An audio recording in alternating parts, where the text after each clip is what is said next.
What's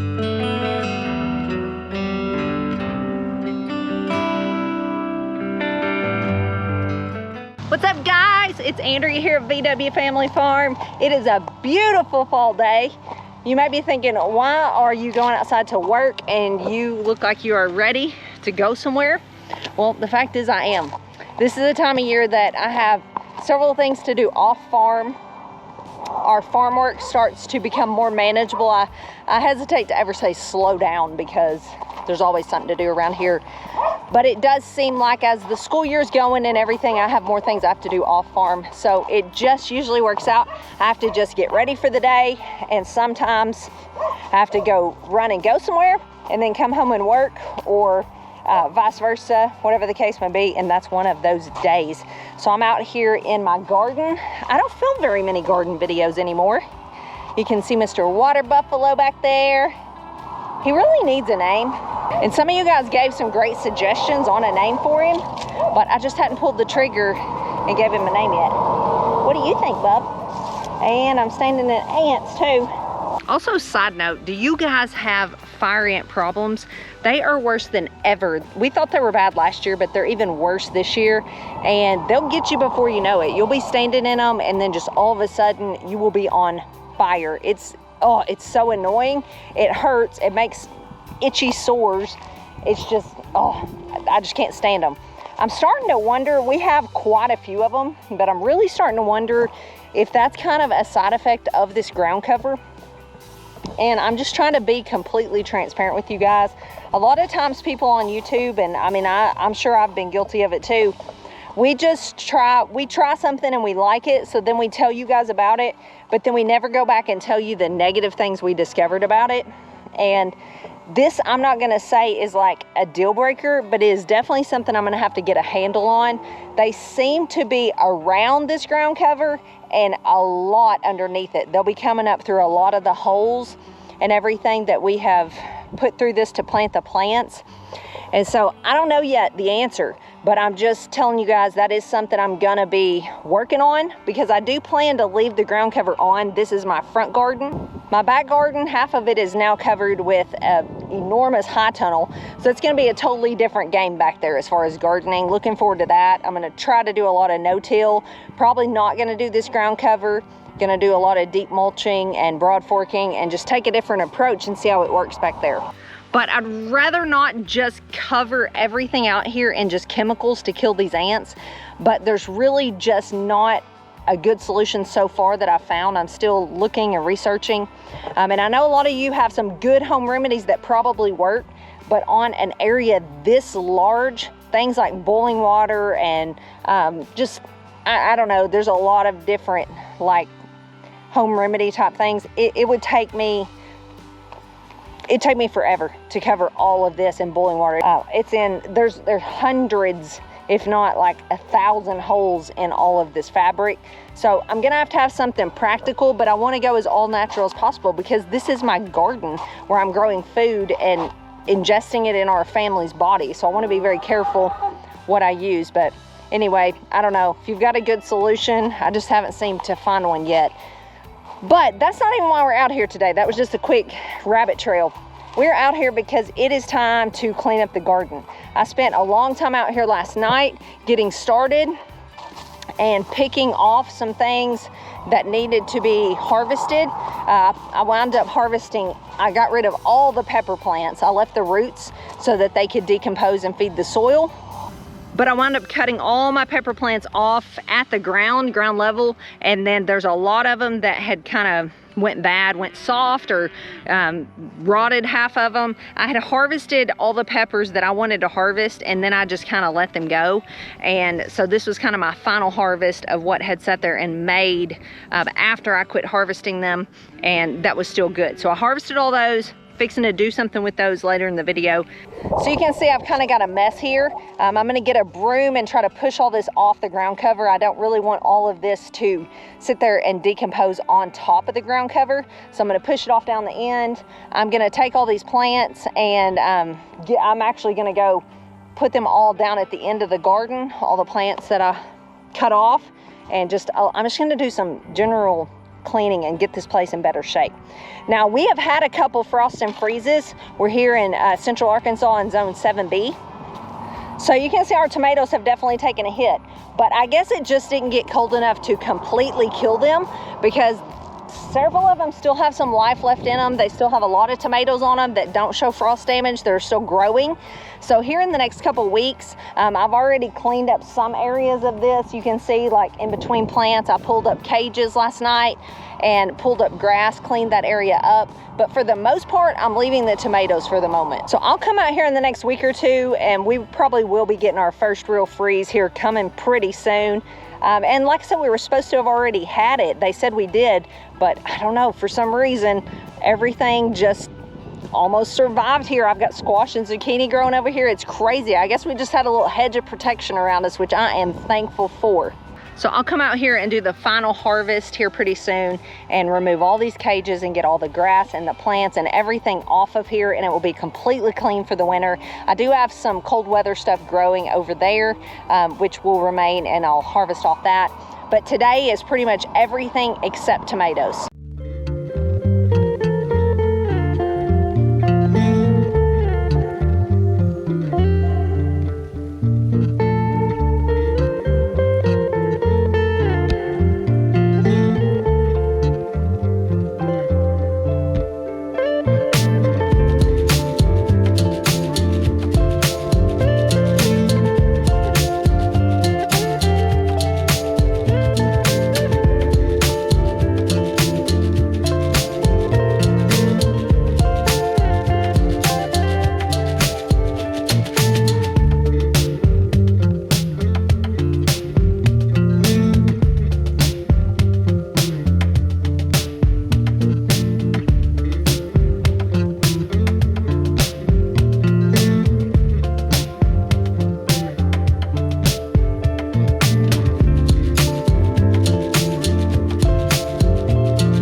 We're getting there. Whew, this is harder work than I thought it was gonna be. I've got one more little area I'm gonna clean up today. Let me show it to you guys. And then, like I said, I'm gonna come back in a few weeks, clean up the tomatoes, and this whole garden will be cleaned off. You can see that is an area, a little wad of Johnson grass that grew up, but it is covered in ants. So I'm gonna let cold weather hit before I attempt that. We just pushed it over yesterday and really stirred them up, and I thought, yeah, I don't want anything to do with you guys. So I will come back for that another day.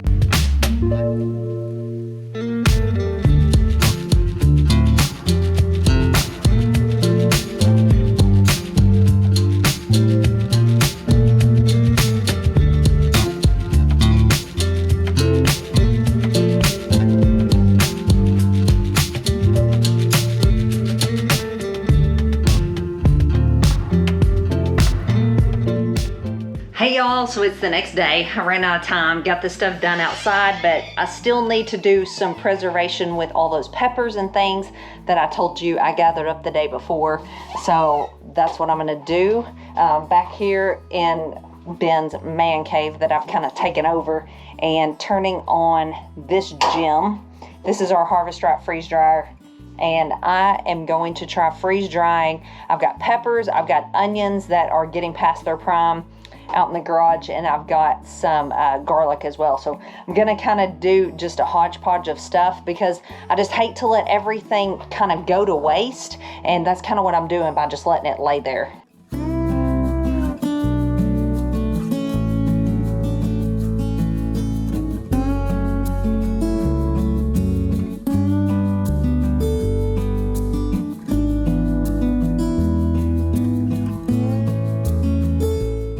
not doing anything with those tomatoes. They're just too beautiful not to show you.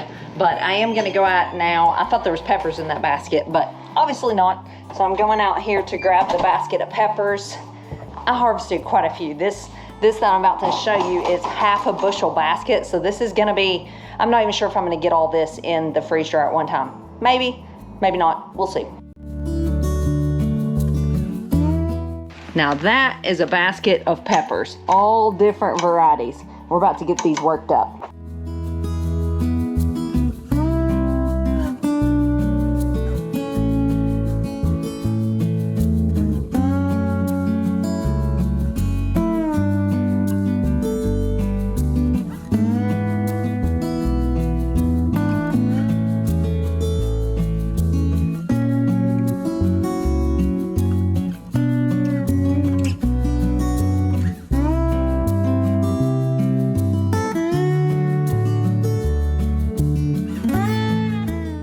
All right, y'all, I'm getting all this chopped up and ready to freeze dry. And I just wanted to give y'all, I know sometimes YouTubers especially get the latest, greatest supposedly thing and everyone loves it, and then you never hear that much about it again. And so I just wanted to take a minute and tell you my honest thoughts after I've had this freeze dryer for a while on what I think of it and how much I actually use it. And my honest thoughts are, when I first got it, I knew I liked it, but I wasn't really sure how much it was going to be practical for us and how much we were really going to use it.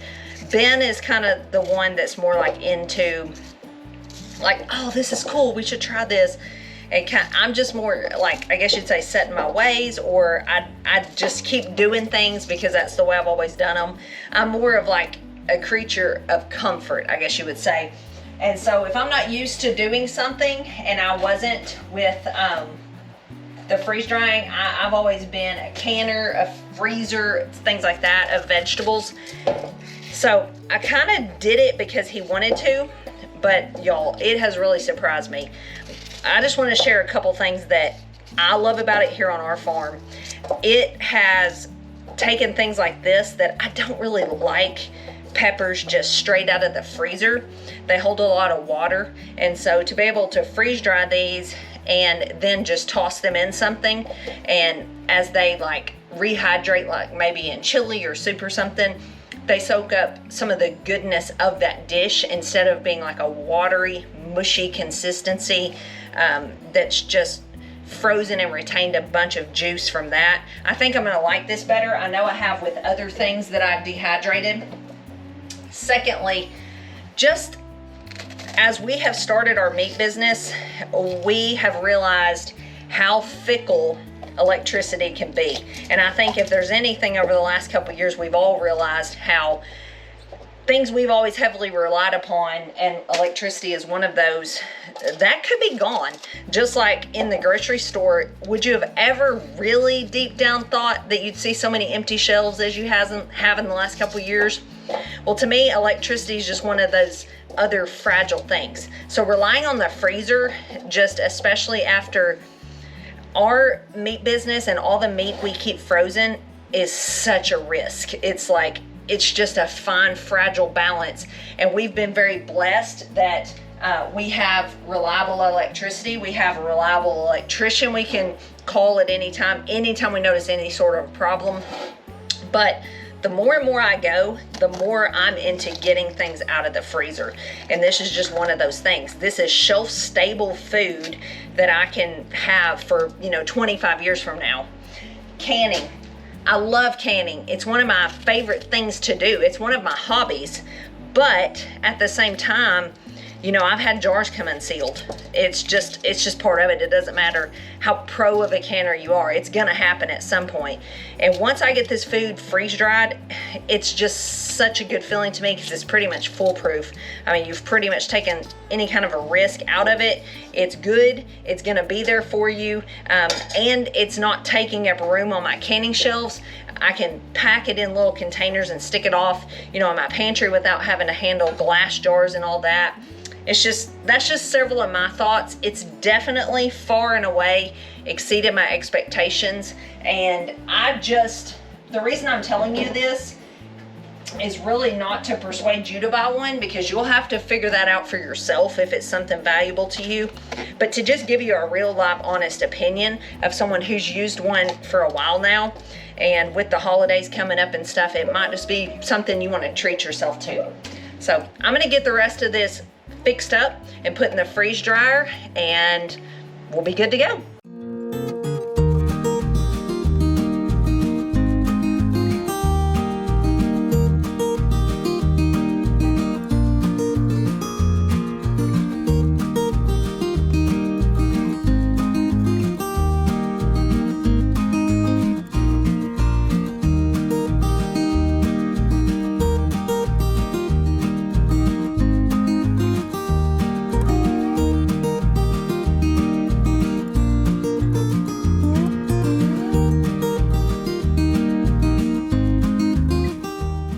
So it's actually the next day. These are finally done. I've been eating them. They're actually really good as a snack. I was wanting to just do this to put them up and preserve them, but they're actually really good and crunchy, and these are sweet peppers. So I may just eat some of those. I've got some more of those to do. Gonna get those fixed up. And I wanna show you guys one thing before we sign off of this video. So let's go outside.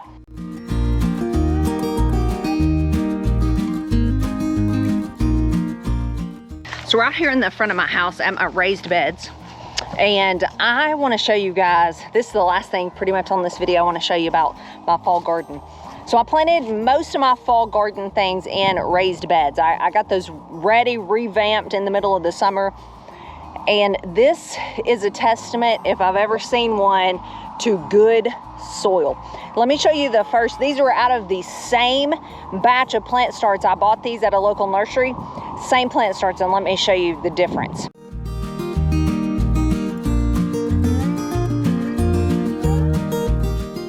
So first off, just take notice of that bed. I didn't really do any amending much to speak of in this bed at all. I fed these plants a little bit, but other than that, this is just the same soil that's been in there. It's not been having anything done to it to make it any better. It's just pretty much at this point, it's just dirt. And then all the other beds out here, I put a layer of compost on top of. I didn't really work it in. I just threw it in there and planted in these. One of these beds you saw me build was completely new soil, and so it's really good soil, but the rest of these already had soil in them, and I just topped them off and fed the soil some with some good quality compost, and it is crazy.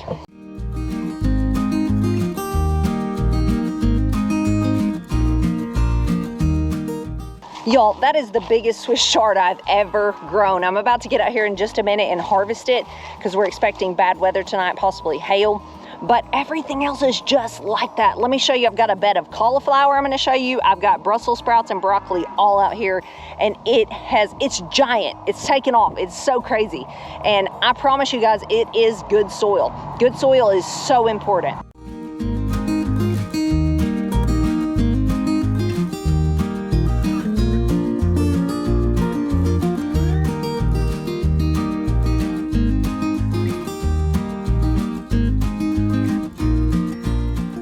I want you guys to just take note of how vibrant the colors are. They are getting exactly what they need.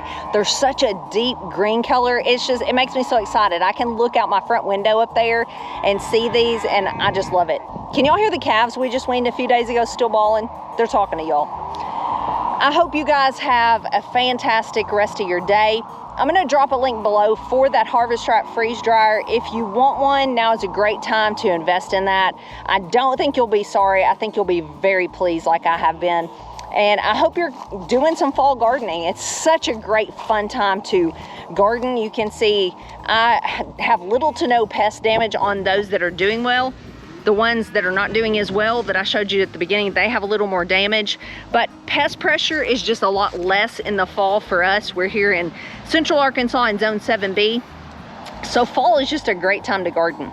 I hope you learned something from this video, or at least maybe you enjoyed it, and I'll see you guys on the next one. Thanks for watching, and God bless.